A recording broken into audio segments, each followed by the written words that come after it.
بھٹکتے تھے، یعنی مغرب تعلیم اور انگریزی حاصل کرنے اور مغربی تہذیب اپنانے کو عصائیت قبول کرنے کے برابر سمجھتے تھے۔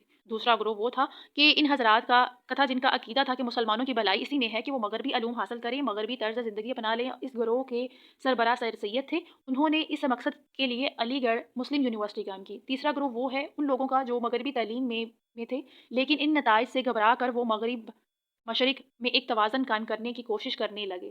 ان میں ڈپٹی نذیر احمد، مولانا شبلی نعمانی اور اکبر علا آبادی وغیرہ پیش ہیں۔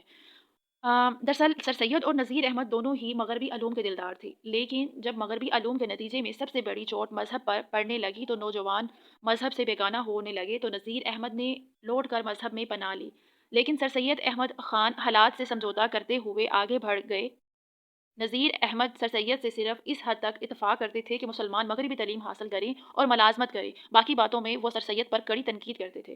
کہا جاتا ہے کہ ابن الوقت کا کردار سر سید کی مکمل تصویر ہے، حجت الاسلام کا کردار خود نذیر احمد کی شخصیت ہے۔ اس ناول میں اسی کشمکش کو پیش کیا گیا ہے۔ اس کے دیگر ناولوں کی طرح اس ناول کے کردار بھی اتنے ہی سادے اور واضح ہیں، مکالمے بالکل آسان ہیں، قاری کے لیے کبھی بھی مخفی نہیں رہتے، یعنی کہ چھپے ہوئے معنی نہیں دیتے ہیں۔ بنیادی طور پر نذیر احمد کے سارے ناول اصلاحی ہیں، جس میں قوم کی اصلاح مقصود ہوتی ہے۔ اب ہم دیکھتے ہیں ناول ابن الوقت کا پلاٹ۔ ناول ابن الوقت کا جو پلاٹ ہے وہ نہایت سیدھا سادہ اور سپاٹ ہے۔ پلاٹ کے بارے میں بتاؤں تو جو واقعات اور کرداروں کی جس ترتیب سے اس کو بیان کیا جاتا ہے اس کو پلاٹ کا نام دیا جاتا ہے، یعنی اگر ترتیب واقعات کی ایک خاص ترتیب جو کہ ہوتی ہے وہ اگر ہوگی تو پلاٹ اچھا ہوگا۔ تو ابن الوقت کا جو پلاٹ ہے وہ نہایت سیدھا سادہ اور سپاٹ ہے، اس میں کسی قسم کی پیچیدگی موجود نہیں ہے۔ پلاٹ کو سمجھنے کے لیے جو کہ اختصار کے ساتھ اس کا پلاٹ کا خلاصہ ہم پیش کرتے ہیں تاکہ آپ کو سمجھ آ جائے کہ اس کا پلاٹ اور اس کی ترتیب کیا ہے۔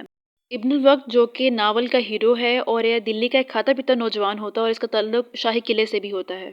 جب غدر کے ہنگامے ہوتے ہیں تو ایک دن وہ ایک زخمی انگریز افسر نوبل صاحب کی جان بچاتا ہے اور اسے اپنے گھر میں پناہ دیتا ہے، اور اس کے صلے میں اسے ایک معقول جاگیر اور ایکسٹرا اسسٹنٹ کمشنر کا عہدہ دیا جاتا ہے۔ نوبل صاحب کی باتوں سے وہ اتنا امپریس ہوتا ہے کہ وہ اپنی قوم کی اصلاح کی خاطر انگریزی طرز معاشرت اختیار کرتا ہے اور اپنا آبائی مکان چھوڑ کر چونی میں انگریزوں کے ساتھ ایک کوٹھی کرائے پر لے کر رہنا شروع کر دیتا ہے، اور اس کوٹھی میں جا کر اکیلا رہنا شروع کر دیتا ہے اور اپنے عزیزوں و اقارب سے سب سے رشتہ توڑ لیتا ہے۔ تو نوبل صاحب جب تک وہ ہندوستان میں رہتے ہیں تب تک دوسرے انگریز اس کی آؤ بھگت کرتے ہیں۔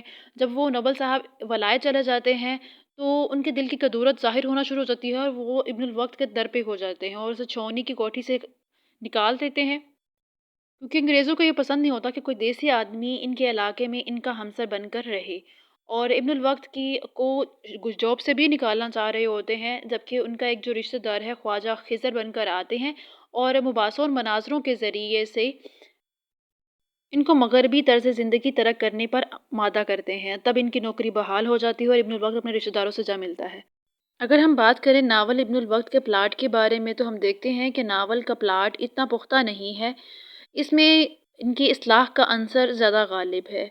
ابن الوقت نذیر احمد کی قوت قصہ گوئی پر ان کا ذوق اصلاح غالب آ جاتا ہے، اور نذیر احمد نے جس طرح ایک مخصوص عہد کے واقعات کو اس ناول میں پیش کیا ہے، اگر وہ ناول کے فنی لوازمات کا خیال رکھتے اور پلاٹ کے تسلسل کو طویل مذہبی اور سماجی مباحثوں سے مجروح نہ کرتے تو وہ ایک اچھے ناول کی تخلیق کر سکتے تھے، مگر انگریزی حکومت اور ملک کے معاشی حالات اور مذہبی تہذیب و تمدن کی تقلید اور جدید و قدیم نظام معاشیات کے بیان میں وہ پلاٹ کی تشکیل پر دھیان نہیں دے پاتے، اور نتیجہ یہ ہوتا ہے کہ قصہ جو ہے وہ جگہ جگہ رکتا ہوا اور آگے بڑھتا ہوا نظر آتا ہے، اور ابن الوقت جیسے دلچسپ کردار کے باوجود اس میں کم دلچسپی پیدا ہوتی ہے۔ ویسے ناول کا قصہ بھی معمولی ہے۔ غدر کے ہنگامے میں وہ شخص نوبل نامی اور اس کے علاوہ جو اس مختصر اور سیدھے سادے اور سپاٹ قصے میں ہیں، ان کے مسائل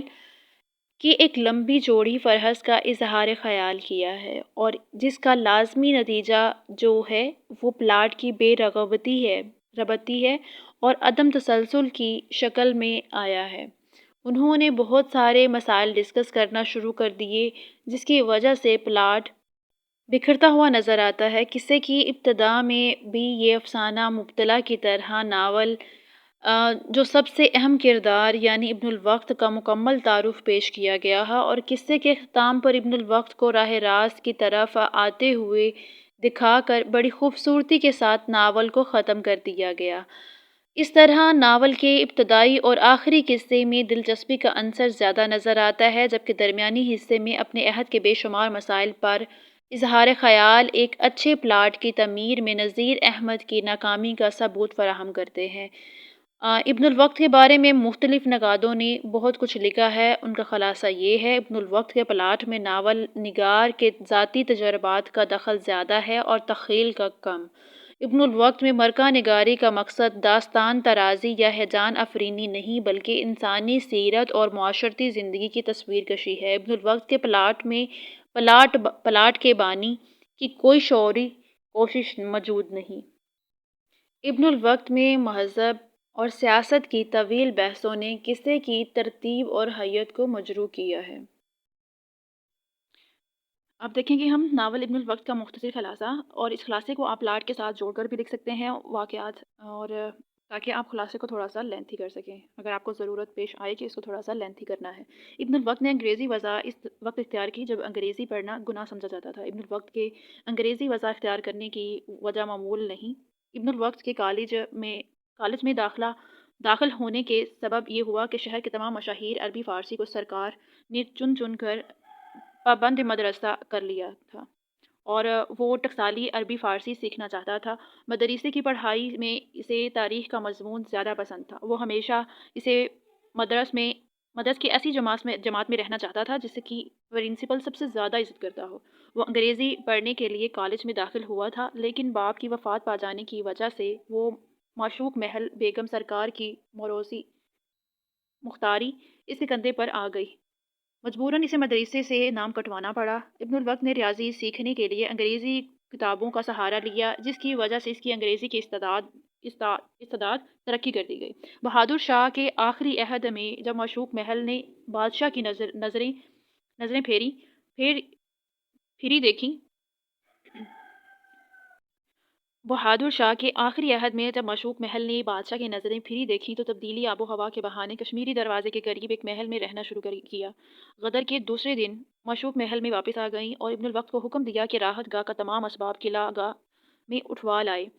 غدر کے چوتھے دن جب ابن الوقت آخری کھیپ پہنچا کر قلعہ سے آ رہا تھا تو کھلے میدان میں چند انگریزوں کی لاشیں پڑی دیکھیں۔ کردیلیوں کی سی وضع والا ایک شخص لپک کر اس کے پاس آیا اور اپنا نام جانثار بتایا اور اپنے صاحب مجسٹریٹ نوبل کی جان بچانے کی درخواست کی۔ ابن الوقت اپنے دو ملازمین کی مدد سے زخمی نوبل کو اپنی بیوہ پپھی کے خالی مکان میں لے آیا۔ وہاں مرہم پٹی کیا ہو سکتی تھی، صرف ٹھنڈا پانی ٹپکانے سے 1.5 مہینے میں سب زخم بھر آئے۔ 3 مہینے 9 دن نوبل صاحب ابن الوقت کے گھر پر رہے اور دونوں میں اعلیٰ درجے کا ارتباط بڑھا۔ اب ہم دیکھتے ہیں ناول ابن الوقت کا تنقیدی جائزہ۔ یہ ناول نذیر احمد نے آخری زمانے میں لکھا۔ اس وقت تک ان کے سماجی اور سیاسی تصورات کتب ہو چکے تھے۔ نذیر احمد کبھی بھی مغربی تمدن کے مخالف نہیں رہے۔ انہوں نے کبھی مذمت نہیں کی، لیکن یہ بھی نہیں چاہتے تھے کہ ہندوستان پوری طرح سے مغربی تمدن اختیار کرے۔ اس کے لیے اس کے پاس بہت سی وجوہات تھیں۔ انہوں نے اس ناول میں ابن الوقت کی مغربی زندگی کو تنقید کا نشانہ بنایا۔ نذیر احمد کو اس کا شعور تھا کہ سماج کے ایک فرد کے بدلنے سے پورا سماج بدل نہیں جاتا۔ انتی تقلید پسندی کو وہ سماج کے لیے مضر سمجھتے تھے۔ ابن الوقت انگریزوں کی انتی تقلید میں اپنے سماج سے الگ ہو گیا، اس لیے وہ سماج کی ہمدردیوں سے محروم ہو گیا۔ نذیر احمد نے یہ ناول 1888 میں ملازمت سے سبکدوش ہونے کے بعد لکھا۔ ملازمت سے سبکدوش اور وظیفے یابی کے بعد نذیر احمد کا بڑھتے ہوئے مغربی تمدن کے خلاف آواز اٹھانا سماجی زندگی اور اس کی تبدیلیوں پر ان کی نگاہ کی گہرائی کا پتہ چلتا ہے۔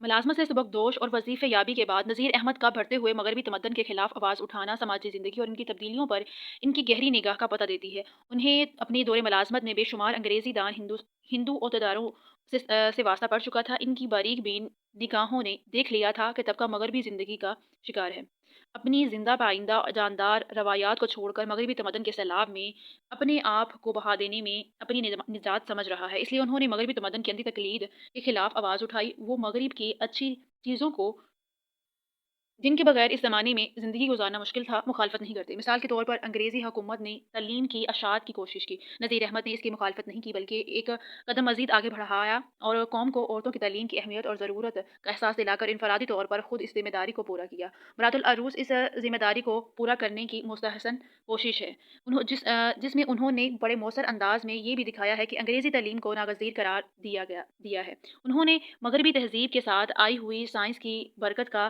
نہ صرف خیر مقدم کیا بلکہ سائنس کی ابتدائی معلومات کو بنات النشر لکھ کر عورتوں کے ذہن نشین کرانے کی بھی کوشش کی ہے۔ اس کوشش کے بارے میں ڈاکٹر اعجاز حسن لکھتے ہیں،